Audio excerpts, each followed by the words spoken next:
लेखक व कवि अरविंद अजल के उपन्यास फ्लैट नंबर 42 को प्रेस क्लब ऑफ इंडिया में लोकार्पण किया गया। यह उपन्यास संधीश पब्लिकेशन ने प्रकाशित किया है। लोकार्पण के मौके पर पूर्व सांसद Mahabal Mishra, Indian media journalist union के अध्यक्ष बाला भास्कर एस, राजधानी कॉलेज के प्रोफेसर डॉक्टर वेद मित्र शुक्ल, साहित्यकार पत्रकार प्रेम प्रकाश, सुशील देव, नीलेश संप्रीत, वरिष्ठ पत्रकार अजय पांडे, संधीश पब्लिकेशन के कर्ता धर्ता हरिकृष्ण यादव, वासुदेव मिश्र, करण सिंह भूचाल मौजूद थे। यहाँ उपस्थित मेरे भाइयों, महाकवि तुलसीदास जी ने कहा था कि कवित्व विवेक एक नहीं मोरे, सत्य कहूं लिखी कागज कोरे। वे तो युग प्रवर्तक थे। इन पंक्तियों को लिखकर उन्होंने एक प्रकार से अपना बड़प्पन ही सिद्ध किया। लेकिन बहुत ईमानदारी से मैं कहना चाहता हूं कि मेरे मामले में जहां तक मैं खुद को समझ पा रहा हूं, यह बिल्कुल सही था। स्कूली जीवन से आज तक की जो यात्रा रही है, उसमें साहित्य से मेरा कोई सीधा सरोकार नहीं रहा। साहित्य को मैंने उतना ही जाना, उतना ही पढ़ा जितना सिलेबस के तौर पर, आम तौर पर सारे लोग पढ़ते हैं। हालांकि ऐसा भी नहीं है कि कुछ अन्य साहित्यकारों, दिनकर जी हुए, प्रेमचंद जी, निराला जी, प्रसाद जी, साहिर, शकील, गालिब, दाग को नहीं जाना। मैंने पढ़ा इन लोगों को भी, और मैं इनकी जो साहित्य की आशा थी उससे बहुत प्रभावित भी हुआ। हालांकि मैं अर्थशास्त्र से स्नातकोत्तर हूँ, कानून की पढ़ाई भी की है मैंने, लेकिन बहुत ज़्यादा मैं साहित्य को पढ़ नहीं पाया हूँ। मैं भी सामान्य लोगों की तरह ही साहित्य की उन धाराओं से गुजरा हूँ, इस पर आमतौर पर सारे लोग गुजरते हैं। अब आपके मन में एक सवाल जरूर आ रहा होगा कि जब मैं साहित्य से सीधा परिचित नहीं हूँ, साहित्य से बहुत ज़्यादा मेरा वास्ता नहीं रहा, तो आखिर मैंने दो किताबें गजल और नज्मों की कैसे लिख दी, और आज एक उपन्यास को लेकर मैं कैसे आपके सामने उपस्थित हुआ हूँ। तो बहुत ईमानदारी से मैं कहना चाह रहा हूँ कि मेरे मन के अंदर जो भी उद्गार आते गए, जो भी भाव आते गए, उन्हें मैं बहुत ही ईमानदारी से सिर्फ और सिर्फ कागज पर उतारता गया, और वही कभी नज्म, कभी गजल, कभी कविता या साहित्य की अन्य विधाओं के रूप में आपके सामने वो आते गए। कि ये बात उन दिनों की है जब मैं स्कूल का विद्यार्थी था, और ये शायद 81 के आसपास की बात होगी। टेप रिकॉर्डर का जमाना था, और मेरी बहुत जिद के चलते पिताजी ने एक टेप रिकॉर्डर भी खरीद लिया। कुछ गाने जो रफी साहब के थे, या गुलाम अली जी के थे, या मेहदी हसन के थे, उन गानों ने मुझे इस हद तक प्रभावित किया, मैं इतना मुतासिर हुआ उनसे कि उनमें जो जो शब्द आते गए, जो उस वक्त के दौर में वो शब्द मेरे लिए एकदम अपरिचित थे। कू बकू फैल गई बात शनाशाई की, उसने खुशबू की तरह मेरी पजीराई की। न मैं शनाशाई के शब्द से परिचित था, न ही पजीराई से वाबस्ता था। इसके बावजूद मुझे वो गजलें अच्छी लगती थी। धीरे धीरे जब बड़ा हुआ तो मुझे लगा कि नहीं, ये भी एक साहित्य का रस है, और इस रस धारा से भी हमें गुजरना चाहिए। और धीरे धीरे मेरी वो उत्कंठा बढ़ती गई, और मैं इन लोगों को पढ़ता गया, जो मेरे एक पुस्तक नज्म की और एक पुस्तक गजल की, उस दोनों में थोड़ी बहुत परिलक्षित हुई है। एक बात और याद आ रही है कि मैं बहादुर शाह जफर से भी बहुत ज्यादा प्रभावित रहा हूँ। हालांकि मेरे होने और उनके न होने में लगभग 2 सदी का फासला है, इसके बावजूद बहादुर साहब जफर से मैं बहुत ज्यादा प्रभावित रहा हूं कि आखिर कैसे एक मुगल सम्राट, वो किस परिस्थिति में, वो क्या उनके ऊपर गुजरती होगी। रंगून के जेल में अपनी मातृभूमि से इश्क करने के बावजूद वो रंगून की जेल में पड़े हुए हैं, और वो क्या सोच रहे होंगे। और मैंने इसी थॉट को, मेरी जो एक नज्म है, जो मेरी पहली प्रकाशित पुस्तक भी थी, उसमें उसकी जो पहली नज्म है वो कुछ इसी मनोदशा के ऊपर वो आई हुई है। 2 गुणवान मुझे जो याद आ रहा है कि हसरतें दीदे हुस्न दिल में रह गई बाकी, आगोशे कुए यार मेरी तकदीर में नहीं, मेरे महबूब अब तू ही बता क्या दूं। बहादुर शाह जफर या इन जैसे जितने भी स्वतंत्रता के पुजारी थे जिन्होंने अपनी मातृभूमि से इश्क किया, वो इस परिस्थिति में खुद को कैसे ढाल पाए होंगे या कैसे वो सांस ले पा रहे होंगे कि मैं अपनी मातृभूमि से इश्क करने के बावजूद मैं उसे कुछ दे पाने में सक्षम नहीं हो पा रहा हूं। इसी पीड़ा को उस नज्म में मैंने शब्द देने की कोशिश की थी। अब बात इस उपन्यास की। इस उपन्यास की शुरुआत भी बड़े ही रोचक अंदाज में हुई। मेरे बचपन के मित्र ने एक नाट्य मंचन के लिए मुझसे एक प्रेम प्रसंग पर आधारित एक छोटी सी पटकथा लिखकर देने को दी। उनका नाट्य मंचन तो किन्हीं कारणों से नहीं हो पाया, लेकिन उसके नाट्य मंचन के लिए जो पटकथा मैंने लिखी थी वो मेरे पास रह गई और वही छोटी सी पटकथा जो है उसने इस उपन्यास का रूप धारण कर लिया, जो उपन्यास आज सामने है। और आप लोगों और ये हमारी खुशकिस्मती है कि आप लोगों के सामने मैं उसी छोटी सी पटकथा के कारण आज यहाँ पर खड़ा हूँ। और वो छोटी सी पटकथा जो है वो आखिरी मुलाकात के नाम से लगभग उसी अंदाज में इस उपन्यास में दर्ज किया है।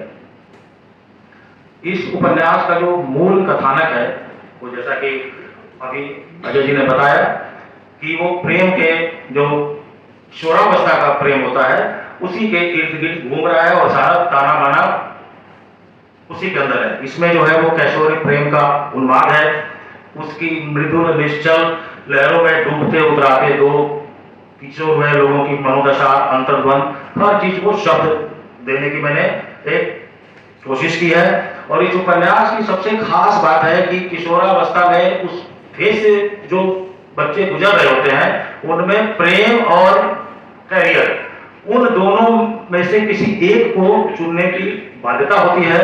किसे चुना जाए, किसे छोड़ा जाए, इसी अंतर्द्वंद की पूरी कहानी इस उपन्यास में मैंने लिखने की या आप सबों के समक्ष पेश करने की एक ईमानदार कोशिश की है। और शायद यही एक घटना है जो इस पूरे उपन्यास का सबसे व्यवहारिक पहलू भी है। मैं बहुत ज्यादा वक्त नहीं लेते हुए इन्हीं शब्दों के साथ अपनी वाणी को विराम देता हूँ। आज हमारा परिवार और समृद्ध हुआ है। आमतौर पे दिल्ली में पुस्तक के लोकार्पण के जो आयोजन होते थे वो साहित्यकारों के अपने बीच के द्वंद्वों को ज्यादा जाहिर करते हैं। मैंने चर्चा में पहले कही भी ये बात कि जब कलम पे बात उठने लग जाए, जब सरदारों पे बात उठने लग जाए, उसमें अपने परिवार से कोई कलम हाथ में लेकर अगर आगे बढ़ता है तो ऐसा लगता है कि हमारा परिवार विफल हुआ है, मित्रों। हिंदी साहित्य की यात्रा कई सिरों से अगर गुजरती है, उसमें एक सिरा यह भी है कि रानी केतकी की कहानी से लेकर गुनाहों का देवता तक, तुम्हारे लिए तक, जो क्लासिक्स हमने चुने हैं उसके केंद्र में कहीं ना कहीं प्रेम है। हिंदी का मूर्धन्य कथाकार चंद्रधर शर्मा गुलेरी अपने जीवन में से 3 कहानियां आलोचक आगे बढ़ के कहते हैं कि 3 में से एक भी रहा होता। उसने कहा था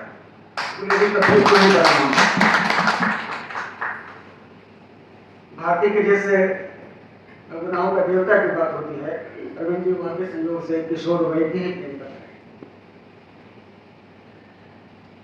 चोट से ज्यादा मानवीय भाव्यार्थ लिए हुए कचोट, यह आपका पीछा नहीं छोड़ता है। चोट का इलाज चिकित्सा शास्त्र के पास है, कचोट का नहीं। यही हमें भावुक बनाता है, यही हमें संवेदनशील बनाता है। मैं इस किताबे में नहीं जा रहा हूं कि ये कहानी किसकी आपने लिखी है। ये कहानी अगर आपने महसूस भी की है तो एक भाषा, उसकी जो तमाम विधाएं हैं, मुझे लगता है कि वो जीवन और आचरण में कहीं कहीं दिखाई पड़ रही हैं। आपने इस पुस्तक को हमारे हाथ में सौंप कर कहीं कहीं बताया है। आखिर में एक बात, आपने अभी नीचे चर्चा में बताया कि मैंने कहा अजल क्यों, अरविंद को अजल क्यों होना पड़ा, तो कहा कि दोनों है, उर्दू से चले तो भी मैं अजल हूँ और हिंदी में भी अजल हूँ, श्लेष भी है एक तरह से। वो शौक को शौक नहीं कहता, शाद कहता है।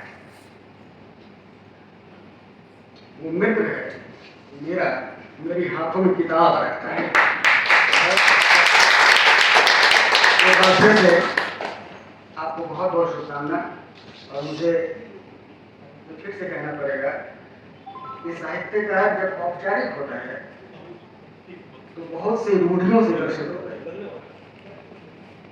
आप उन रूढ़ियों से मुक्त होकर आपने कलम उठाई है, इसलिए आप ज्यादा मुक्त भाव से हम तक पहुंच रहे हैं। मैंने पीडीएफ के दौर में उपन्यास देखा है, और कितनी प्यारी बात है, कोई शैलीगत तरीके से अध्ययन करना चाहे तो ये अब जाके हिंदी में शुरू हुआ है कि उपन्यास भी अध्यायों में विभक्त हो।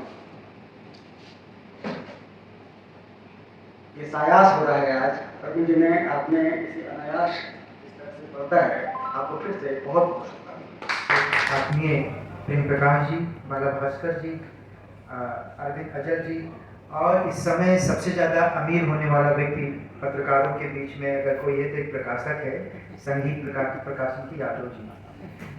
तो और अमीर होने वाला इसलिए क्योंकि आदरणीय प्रेम प्रकाश जी ने, भाई साहब प्रेम प्रकाश जी ने बहुत सही बात कही कि रूढ़ियों को तोड़ रहा है।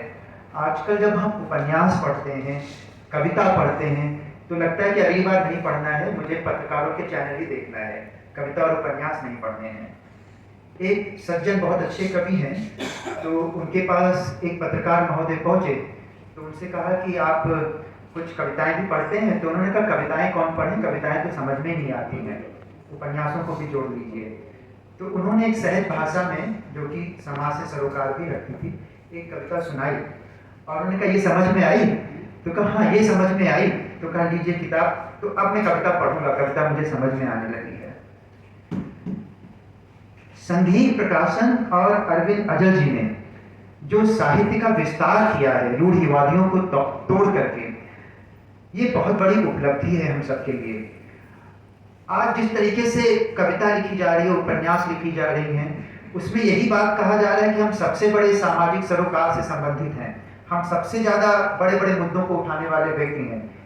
अरविंद अजल जी बहुत ही सहजता से लिख देते हैं कि ये मनोरंजन मात्र है। और मनोरंजन मात्र, ये मात्र शब्द जो है, आप सब पत्रकार बंधु बैठे हुए हैं, दो दो शब्द, दो दो कॉलम हेडिंग में कितने बड़े बड़े आंदोलन, आप मात्र दो शब्द एक हेडिंग में कितने बड़े बड़े आंदोलन खड़े कर देते हैं। आप पत्रकारों से अच्छा मात्र को कोई नहीं जानता है। तो अरविंद अजल जी भी इसमें लिखते हैं मनोरंजन मात्र। और उस मात्र को जब मैं पढ़ना शुरू करता हूँ, इतनी बातें इन्होंने बड़ी आसानी से कह दिया कि मैंने बहुत अध्ययन नहीं किया है, लेकिन सारे अध्ययन इसके अंदर इन्होंने दे रखे। क्योंकि मैं अकेडमी से जुड़ा हुआ हूँ, एकेडमिक क्षेत्र से जुड़ा हुआ हूँ, तो सारे अध्ययन मेरे सामने एक एक करके आने लगे, एक एक दृष्टि के बाद। तो ये अरविंद अजल जी की ही नहीं, हम सबकी, जो भी साहित्य से जुड़ना चाहते हैं, हम सभी जुड़े ही हुए हैं, उनके लिए एक उपलब्धि है। निश्चित रूप से ये मजाक का विषय नहीं है। जो रोमांटिक नॉवेल्स हैं, जो प्रेम कथाएं हैं, उनकी बिक्री बहुत होती है। आज भी 2008 का सर्वे है, अब तो समय और भी बढ़ चुका है, लेकिन सबसे ज्यादा बिकने वाले अगर उपन्यास हैं तो वो प्रेम कथाओं पर आधारित उपन्यास है। प्रेम कथाओं पर आधारित उपन्यासों का ये हाल है कि हम चाहे वो क्लासिकल एज में चले जाएं, अभिज्ञान शाकुंतलम, और चाहे आपने पोथी पढ़ जग हुआ पंडित भया न कोई, 2.5 आकर पढ़े जो प्रेम के, बड़ी पंडित होता है। ये फ्लैट नंबर 42 2.5 आखर हैं, और इसको जब आप पढ़ेंगे तो एक विरेचन शब्द आता है, कैथार्सिस कह लीजिए, कुछ भी कह लीजिए, आप सबको अपना प्रेम याद आएगा कि हाँ हमारे जीवन में भी कहीं प्रेम था। मैं सीधे अरविंद अजल जी के ऊपर ये आरोपित नहीं करूंगा कि ये उनके जीवन से है, क्योंकि एक साहित्यकार की यही उपलब्धि होती है कि लगे कि हमारे जीवन का है, लेकिन लगता है कि हाँ इसमें हमारा प्रेम है, इसके अंदर मैं ही कहीं ना कहीं हूँ। इसकी जो भाषा है वो बिल्कुल अजल है। अजल का जो इन्होंने अर्थ बताया कि मुसस्सल एक सतत प्रवाह, उर्दू में जो अजल होता है, अजल नहीं अजल, तो ये अजल है, भाषा का प्रवाह है, कहीं रुकती ही नहीं है भाषा, आप पढ़ते चले जाइए, पढ़ते चले जाइए। मेघदूत, आप सभी ने नाम सुना होगा, कालिदास का बहुत बड़ा एक लव स्टोरी है, एक तरीके से उसमें प्रेम कथा है। मेघदूत में कालिदास ने एक शब्द उपयोग किया है, मैं आप सबकी जानकारी के लिए बताऊं, और वो शब्द है कश्चित। और उस मेघदूत में वो कश्चित शब्द इतना भारी और बड़ा शब्द है कि पूरे मेघदूत के पीछे जो संस्कार है, जो संस्कृति के 4 अध्याय हैं, वो कश्चित शब्द में आ जाता है कि भारत का प्रेम कथा कैसा होगा, भारत की लव स्टोरी कैसी होगी, भारत में कैसे हमारा प्रेम होगा। ये जो आप चिकलेट नॉवेल्स आ रही है, चिकलेट नॉवेल्स भी नहीं है, ये एक तरीके का यंग एडल्ट उपन्यास जो होता है, किशोर उपन्यास कह लीजिए, उस तरीके का है। कश्चित शब्द जब मेघदूत में जो यक्ष एक मेघ को भेजता है कि जा करके जो मेरा स्नेही है, मुझसे जुड़ा हुआ है, उसको जाके संदेश दे देना, तो मेघदूत में मेघ को संदेशवाहक बनाते हुए कालिदास उस यक्ष को अपना नाम नहीं बताने देते हैं और कहते हैं कश्चित। भारत की परंपरा रही है कि जो अपराधी होता है या जो एक माइग्रेटेड होता है, प्रवासी होता है, पूर्व साहित्य में उसके नाम का उल्लेख नहीं किया जाता था। तो बड़ी चतुराई से कालिदास ने उस यक्ष को जो एक दूरस्थ स्थल पे भेज दिया गया है, उसके नाम का उल्लेख नहीं करते हैं, और चाहे जितना वो उद्वेलित है, आतुर है, प्रेमातुर है, अपना नाम कहीं नहीं वो यक्ष बताता है अपनी प्रेमिका को संदेश भेजने के लिए, केवल कश्चित जाके कहना कोई तुम्हारा, कोई तुम्हारा, और कश्चित शब्द का ही उपयोग होता है पूरे मेघदूत में। ये कालिदास है। अब जो हमारा समकालीन उपन्यास है, अरविंद अजल जी कह देते हैं मैंने कुछ पढ़ा नहीं है। आप इस उपन्यास को पढ़िए, पूरे उपन्यास में, मुझे सही करेंगे, मैंने चूंकि जल्दी में ही पढ़ा, अभी एक ही बार पढ़ा, वैसे मैंने तस्दीक किया आपसे, पूरे उपन्यास में उस व्यक्ति जो प्रेमिका है, जो एक प्रेम संबंध से जुड़ी हुई है, उसका नाम कहीं नहीं आता है। क्या आता है पूरे उपन्यास में? ये 150 के आसपास पेज, पूरे उपन्यास में कश्चित इतने सुंदरता से संबंधों का निर्वाह कर पाना, वो एक भारतीय नायक जो है उसी से संभव है। और उस भारतीय नायक को मनोरंजन मात्र ही नहीं, बल्कि हम सबके अंदर कितने प्रेम हम सबके अंदर छुपे हैं। अभी प्रेम प्रकाश जी कह रहे थे नदी बहन भी हो सकती है, माही क्यों, और बहुत कुछ उसके रूप। हम सबके साथ कितने प्रेम जुड़े हुए हैं, और जिनको हम अपने सीने में जब्त किए हुए हैं, हम उनके नाम कब ले पाते हैं, कहाँ ले पाते हैं, कितना ले पाते हैं, सोचें, और उसको कितना निर्वाह करते हैं। वो निर्वाह, वो संबंध को निभाना इस फ्लैट नंबर 42 में है, वो मेघदूत का कश्चित है। इसके साथ साथ जब हम पढ़ते हैं कि अभिज्ञान शाकुंतलम कालिदास का ले लीजिए, कालिदास की ही बात चली है, तो उसमें शकुंतला जो है उसको बहुत बड़ा दंड दिया जाता है। कालिदास ने उसको बहुत बड़ा दंड दिया है। सप्तम जो 7वां अंक है, उसमें बहुत बड़ा विलेय बिछोह का अंक है वो, और जो चतुर्थ अंक है, चौथा अंक है, वो भी बहुत महत्वपूर्ण है। शकुंतला से दिक्कत क्या होती है कि जो मर्यादा है वो भंग हो जाती है, जो शील है वो भंग हो जाती है। जिसने उसको पूरे समय पाला है, कर्ण ऋषि ने, उस कर्ण ऋषि की बातचीत ना करते हुए, उसके बारे में ना सोचते हुए, शकुंतला और दुष्यंत बहुत बड़ी कहानी है, बहुत बड़ी कहानी है, बहुत बड़ी प्रेम कथा है। कौन नहीं जानता उस प्रेम कथा को, और उस प्रेम कथा में कितनी प्रेम कथाएं, जब कितनी प्रेम कथाएं उसमें समा जाएंगी। उसमें कालिदास को अपनी नायिका को दंड देना पड़ता है शकुंतला को। क्यों? क्योंकि मर्यादा नहीं, मर्यादित नहीं रह पाती है वो कर्ण ऋषि को भूल जाती जिसने उसका पालन पोषण किया है, और एक बहुत बड़ा बिछोह का समय आता है। आज के समय में तो बिछोह कोई चीज है ही नहीं। मैंने तो कई वेस्टर्न जो पश्चिमी सभ्यता के नॉवेल्स हैं वो पढ़े हैं, यहाँ तक कि 1740 में पहला विदेशी जो आधुनिक उपन्यास माना जाए लव स्टोरी वो शुरू होता है सैमुअल रिचर्डसन से। उसमें भी किस प्रकार से दिक्कतें आती हैं, लेकिन इतना सात्विक तरीके से इसमें जो मैं इसमें इस समय तो कुछ इसके वाचन होना चाहिए था, कुछ इसके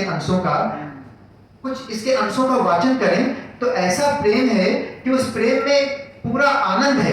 एक होता है कई प्रकार से सेंसुअस प्रेम होता है, सेंसुअल होता है, उन सबको भी कहीं ना कहीं अनुभव, लेकिन उसके बावजूद इसमें जो सात्विकता है, अंत में जो इमोशनल सेटिस्फेक्शन है, वो न केवल नायक का बल्कि नायिका का भी, और वो इसलिए संभव हो जाता है। कोई एक गाना है ना कि जिस्म की मौत, आपने तो बहुत गाने इसमें कोट किए हैं कि जिस्म की मौत होती है, रूह की मौत नहीं होती है। तो जो एक रूहानी संबंध नायक बाद में स्थापित करता है नायिका के साथ, उस कारण से इसमें नायक नायिका का प्रेम जो है, जो इमोशनल सेटिस्फेक्शन एक प्रेम कथा में मिलना चाहिए, वो इसकी परिणति होती है इस नॉवेल में। और हम सब कहीं ना कहीं आनंदित महसूस करते हैं कि नायक नायिका मिल नहीं पा रहे हैं, जबकि कालिदास में मिल भी जाते हैं, सारी जगह हैप्पी एंड होते हैं। आज के जो कंटेम्परेरी नॉवेल्स हैं, समकालीन उपन्यास हैं, उसमें संभव नहीं हो पाता है, ऐसा सिस्टम है, ऐसा तंत्र है। लेकिन जो एक रूहानी एहसास है, जो एक सूफियाना एहसास है, वो इस उपन्यास में मिलता है। इस प्रकार से फ्लैट नंबर 42 बहुत इंपॉर्टेंट है। और उससे इंपॉर्टेंट बात यह है कि कोई भी प्रेम कथा आप ले लीजिए, उस प्रेम कथा में जो पाठक होता है उसको पहले ही पता चल जाता है कि नायक और नायिका मिल रही हैं, तो उन दोनों में प्रेम होने ही वाला है।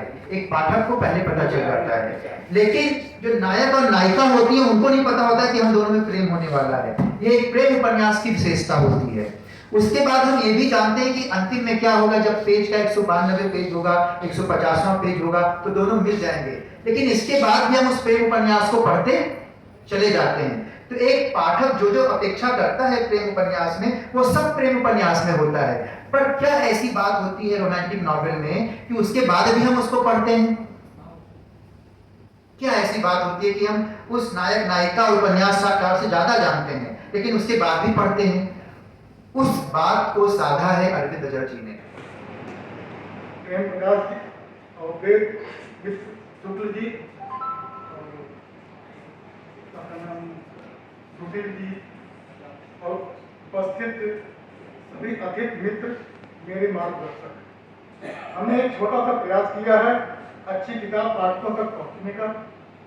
यह अभी शुरुआत है और शुरुआत में ही जिस तरह आप सबका प्रेम और प्रोत्साहन मिल रहा है उससे काफी शक्ति मिलती है। आज के आयोजन में आप सब अपने व्यस्त कार्यक्रमों में से हमारे लिए वक्त निकाला और इस आयोजन को गरिमा प्रदान किया, उसके लिए हम बहुत आभारी हैं। आप सभी को संगीत प्रकाशन की ओर से हृदय से धन्यवाद। इस उम्मीद के साथ पुनः आभार कि आगे भी आप सबका स्नेह और समर्थन प्रोत्साहन मिलता रहेगा। सर, आपको